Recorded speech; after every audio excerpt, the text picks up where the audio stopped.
É momento de sermos também esses filhos pródigos e voltarmos para o nosso lar. Que muitas vezes saímos do nosso lar, não fisicamente.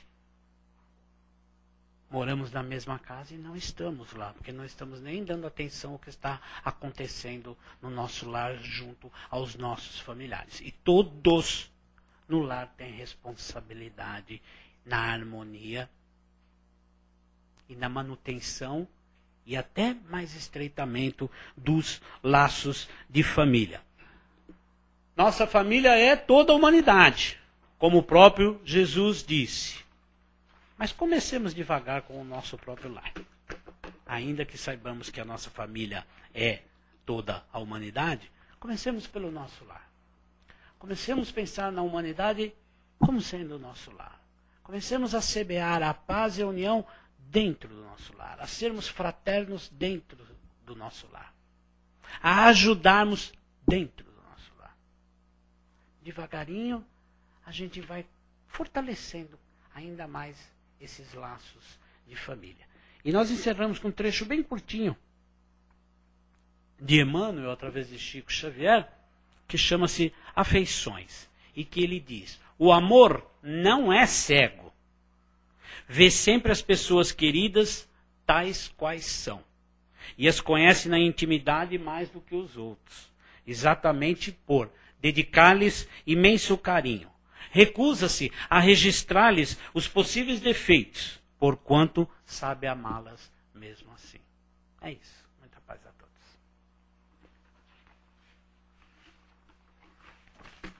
Aqui, meu querido. A segunda ainda é sua, por alguns minutos. Tá aí, meus queridos, muita coisa para a gente meditar, né? A importância. E agora, aquele momento que vocês vão ter a chance ou complementar, ou comentar, ou perguntar para o nosso amigo aqui, que tem 5 minutinhos para responder as... Ou não concordar. Ou até mesmo não concordar. Tem também, né? Boa noite. Boa noite. Só queria complementar, além desse relacionamento familiar também, muitas das vezes a gente trabalha, não só dentro de casa, mas a gente trabalha com a família também. Isso é muito difícil também, não é fácil. Além do relacionamento, dentro de casa a gente também trabalha com familiares. Deve ser. Então sim. isso é muito difícil, não é fácil. É É uma lição a mais. É verdade, é verdade. Qual é o seu nome? Alessandro, eu nunca trabalhei assim com família, eu nunca passei por essa prova, não. Eu imagino que não deve ser, porque eu conheço alguns casos assim, realmente. Mas é mais uma oportunidade. É uma oportunidade de estreitarmos ali, de apararmos as arestas, né? É mais uma prova mais difícil, que a lei de família ainda trabalha junto, né? Com certeza. Alguém quer comentar? Não? O pessoal chega aqui no centro de espírita e fica assim, né, com receio. Gente, a casa é nossa, nós somos todos irmãos, nós estamos entre irmãos. Portanto, não fiquem... Como é que é? Essa palavra? Não fiquem com vergonha, né? Constrangidos. Ou receosos, constrangidos. Não, vamos participar. Ok? Vamos lá, é isso daí. Então, a gente, tudo que você falou, só faltou falar que nós temos que ter a iniciação do Evangelho, né? É, Os bons verdade, exemplos, muito muito importante. importante. Mas a maioria desconhece. Eu estou lendo uma obra do Luiz Sérgio que diz que a família, as pessoas estão longe de Deus, estão se esquecendo de Deus. É verdade. Então é o que nós temos visto aí, né? As drogas tomando conta aí dos jovens, mexendo com toda a estrutura familiar, né? Esse é um ponto. Então o início é esse, se a criatura tiver moral, se nós conseguirmos combater o egoísmo e o orgulho, nós teríamos uma nação maravilhosa, né? Uhum.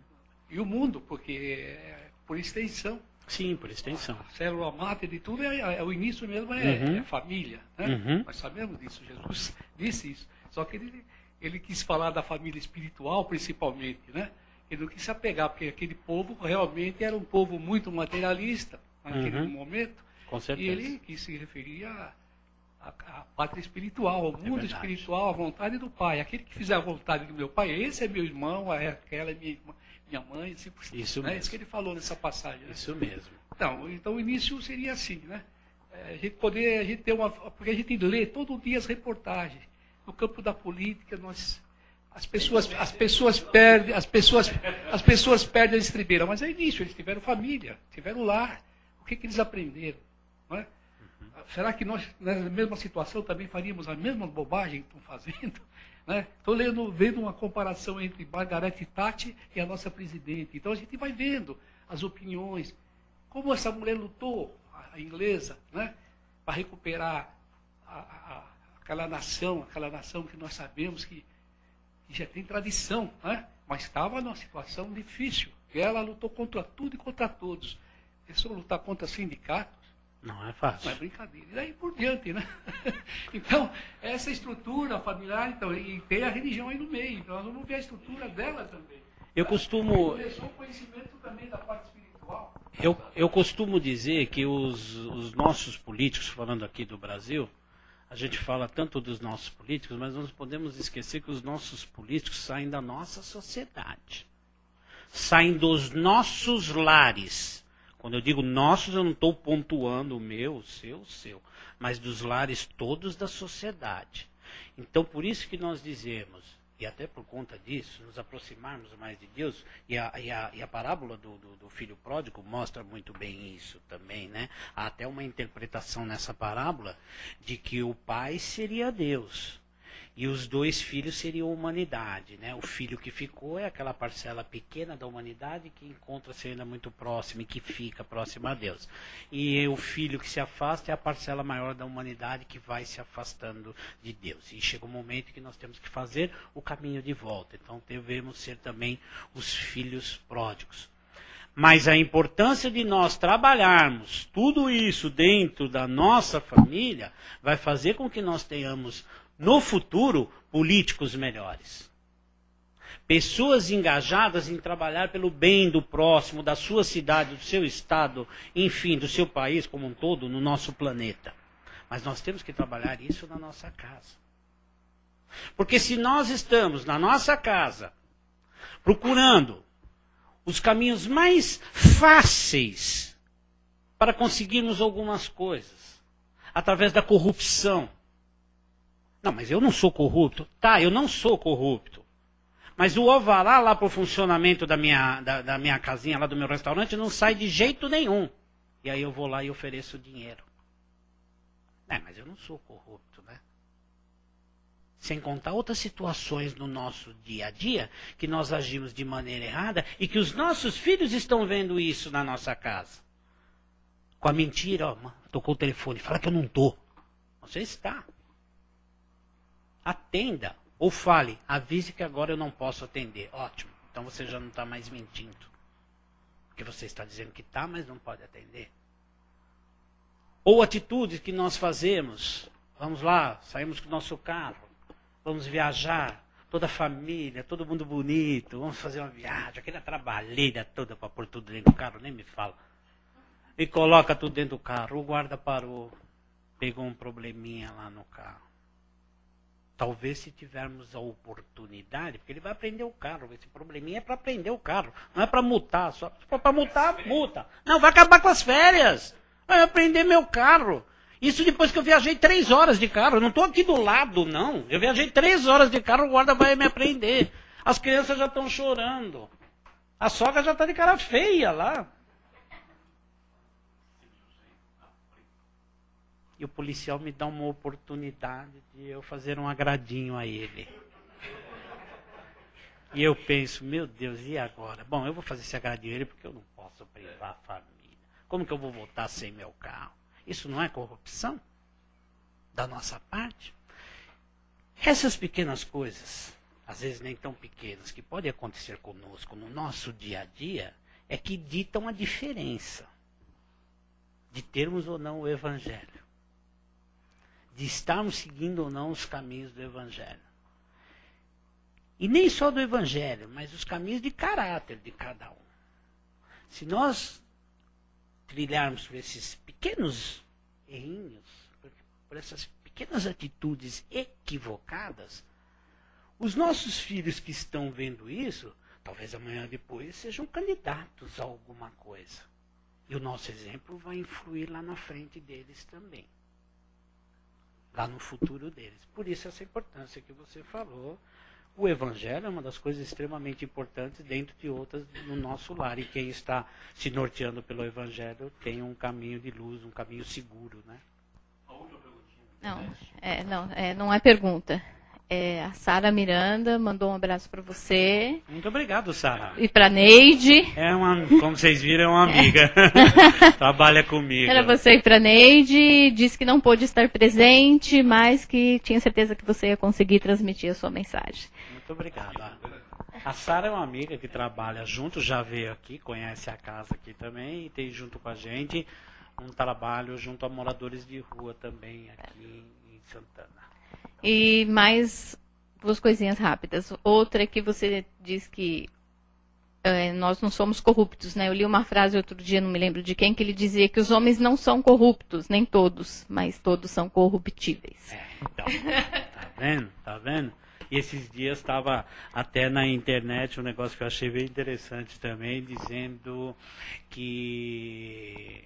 Poxa, agora eu não vou lembrar, mas quem coloca os políticos corruptos no poder não é culpado, mas é cúmplice. Alguma coisa assim, né? Porque a gente muitas vezes vota neles sabendo quem eles são. Mas e a terceira coisa é que você estava falando... Aquela historinha que você contou do diabo, lá eu me lembrei, tinha uma senhora que eu conheci, e ela espírita também, e acho até que ela já desencarnou. E ela, uma época, ela me contou que a sogra dela esteve muito doente, passou por uma cirurgia e tal, e a sogra ficou um tempo na casa dela, né? Só que ela disse que a sogra fazia o possível para transformar a vida dela no inferno. Aí ela disse que chegou um dia... Ela perdeu a paciência com a sogra. A senhora, não sei o quê. Aí a sogra falou, nossa, mas você não é daquela doutrina do Chico Xavier? E aí você não tem que ter paciência, porque você não é igual ao Chico Xavier. Aí ela se virou para a sogra e falou, o Chico Xavier, ele é bonzinho, tem paciência, porque ele não teve sogra. Se ele tivesse... Então, eu me lembrei disso. É interessante que o personagem sogra cutucou. Quando teve a contrapartida, falou, nossa, mas você não é daquela religião.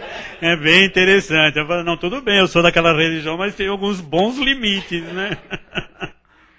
Marcos, você se esgotou, querido. Eu que agradeço, muito obrigado. Suas últimas palavras de agradecimento, público maravilhoso. Eu agradeço a todos pela oportunidade mais uma vez e que possamos repensar, né, da nossa grande importância de cada um de nós na família nossa, na família ao qual pertencemos e temos inúmeras missões ali, não é? Que assim seja. E que você esteja conosco mais vezes. Obrigado, eu agradeço. Obrigado. É isso, meus irmãos. Vamos então nos preparando para o encerramento da nossa reunião de hoje.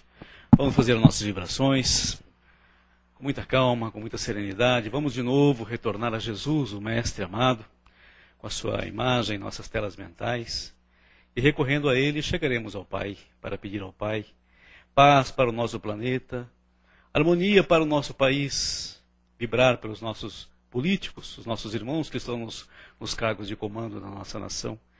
Pedir perseverança e paz para todos os nossos irmãos que estão passando por provas e expiações, onde quer que estejam. Pedir pelos nossos lares, pedir pelos nossos parentes, dos mais próximos aos mais distantes, pelos nossos amigos, mas também pelos nossos inimigos, aqueles que não nos querem bem, que nos perseguem, que nos caluniam.